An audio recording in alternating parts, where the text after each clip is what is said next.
वैसे बॉस इस समय सोशल मीडिया पर बीसीसीआई के सेंट्रल कॉन्ट्रैक्ट को लेकर बहुत ज्यादा चर्चाएं हो रही हैं। आप लोगों ने इस चर्चा के बारे में बहुत ज्यादा सुना होगा। आप लोगों को यह भी पता चल गया होगा कि बीसीसीआई ने सेंट्रल कॉन्ट्रैक्ट से ईशान किशन और श्रेयस अय्यर को बाहर कर दिया है। लेकिन आप लोगों ने कभी यह जानने की कोशिश की आखिरकार ईशान किशन और श्रेयस अय्यर में इतनी ज्यादा हिम्मत कहां से आ गई कि उन्होंने बीसीसीआई के आदेश को नजरअंदाज कर दिया? क्या हुआ उसके साथ, कहां से उनके पास इतनी ज्यादा पावर आई? आप लोगों ने इसके बारे में कभी सोचने की कोशिश करी?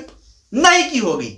आज मैं आप लोगों को बताता हूं, क्योंकि बेसिक टू बिग के रहते हुए आप लोगों को सोचने की जरूरत तो नहीं पड़ेगी।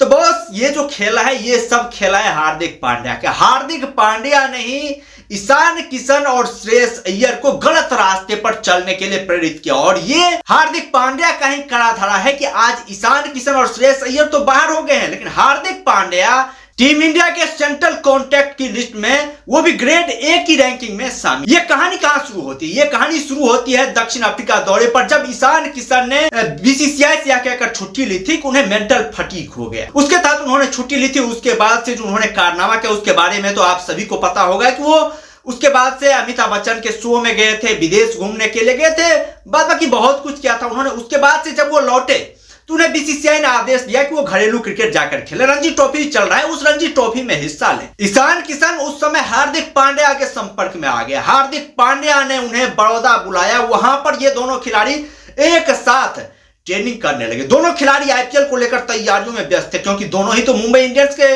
लिए खेलते हैं और दोनों ही खिलाड़ी के बीच अच्छी खासी बॉन्डिंग भी चल रही है। क्योंकि हार्दिक पांड्या तो पहले से ही बाहर थे, ईशान किशन भी बाहर चल रहे थे, तो दोनों खिलाड़ियों ने वहां पर ट्रेनिंग करी और बहुत ज्यादा वीडियो भी उस समय पर वायरल हुई थी हार्दिक पांड्या और ईशान किशन को लेकर, जहां पर ये दोनों मजाक करते हुए, रील बनाते हुए अपनी वीडियो शेयर कर रहे हैं। और वो व्यक्ति हार्दिक पांड्या ही है। इन्होंने ईशान किशन को मना किया था कि भाई साहब आप रणजी ट्रॉफी नहीं खेलो, आपको रणजी ट्रॉफी नहीं खेलनी है, आप हमारे साथ खेलिए, हम तो मुंबई इंडियंस के कैप्टन बन गए हैं बॉस, हम और आप दोनों मिलकर के मुंबई इंडियंस के लिए खेलेंगे, आप हमारे कैप्टनसी में खेलें और हमें सपोर्ट करें। आप यदि अच्छा खेलेंगे तो मुंबई इंडियंस की टीम जीतेगी, हमारा नाम होगा, हमारी चर्चाएं होंगी, फिर हम टीम इंडिया के कैप्टन बनेंगे। और जब टीम इंडिया के कैप्टन बनेंगे तो फिर तो मामला उलट ही जाएगा। और ईशान किशन भी हार्दिक पांड्या की बात में आ गए। वो भी मान लिया उन्होंने हार्दिक पांड्या की बात और बीसीसीआई के आदेशों को उन्होंने नजरअंदाज कर दी। ठीक उसी तरह की जो मानसिकता है वो श्रेयस अय्यर ने भी दिखाई। श्रेयस अय्यर अभी हाल फिलहाल में जो इंग्लैंड के खिलाफ सीरीज चल रहा था, उस सीरीज में भारतीय टीम के हिस्सा थे। 2 टेस्ट मैच तो वो भारतीय टीम के लिए खेले, उसके बाद से वो बाहर हुए हैं। वो भी जब बाहर हुए तो वो भी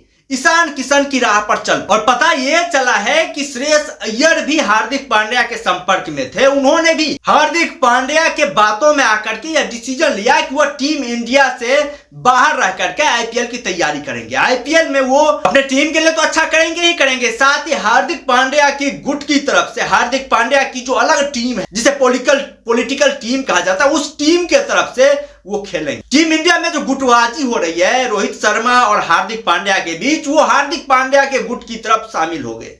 और बीसीसीआई को इस बात का डर लगने लगा कि यदि इस तरह से टीम में गुटबाजी होती है, इस तरह से यदि खिलाड़ी बाहर निकलते हैं और वो दूसरे खिलाड़ी के बहकावे में आते हैं, फिर तो बीसीसीआई का बहुत बड़ा नुकसान होगा, बहुत ज्यादा निगेटिविटी फैलेगी खिलाड़ियों में। इसी के तहत उन्होंने ऐसा कड़ा कदम उठाया जिसके तहत जो दूसरे खिलाड़ी हैं वो भी इस तरह का फैसला लेने से पहले अब 100 बार सोचना पड़ेगा। और जो हार्दिक पांड्या थे, जो इस गुट के लीडर थे, उस लीडर को उन्होंने कॉन्ट्रैक्ट में जगह दे दी। ये बीसीसीआई ने बहुत बड़ा अन्याय किया। यदि बॉस आपको फैसला लेना ही था तो आपको हार्दिक पांड्या को लेकर भी फैसला लेना था।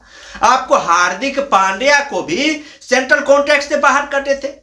लेकिन बीसीसीआई का कहना यह है कि हार्दिक पांड्या ने अपने हेल्थ को लेकर लगातार अपडेट उनको देते रहे। हार्दिक पांड्या लगातार बताते रहे कि उनकी ये सिचुएशन है, इस तरह से वो परिस्थितियों से वो गुजर रहे हैं, वो रेड बॉल क्रिकेट खेलने के लिए तैयार। तो ऐसे में यह अंदाजा लगाया जा सकता है कि हार्दिक पांड्या ने जहां एक तरफ बीसीसीआई से तो संपर्क रखी, बीसीसीआई के संपर्क में रहे, वहीं पर दूसरी तरफ इन्होंने श्रेयस अय्यर और ईशान किशन जैसे टैलेंटेड जो खिलाड़ी हैं, उस खिलाड़ी के ऊपर एक बहुत बड़ा कुठाराघात किया। एक ऐसा कुठाराघात किया जिससे इनकी करियर खतरे में आ गई है। वैसे बॉस तुम लोगों का क्या कहना है हार्दिक पांड्या की इस तरह के सलूक पर, जो सलूक उन्होंने ईशान किशन और श्रेयस अय्यर के साथ किया है? तुम लोग अपना राय कमेंट बॉक्स में जरूर देना। और यदि चैनल पर नए हो तो चैनल को जरूर सब्सक्राइब कर लेना ताकि आने वाले वीडियोज की लेटेस्ट नोटिफिकेशन तुम लोगों तक पहुंचती।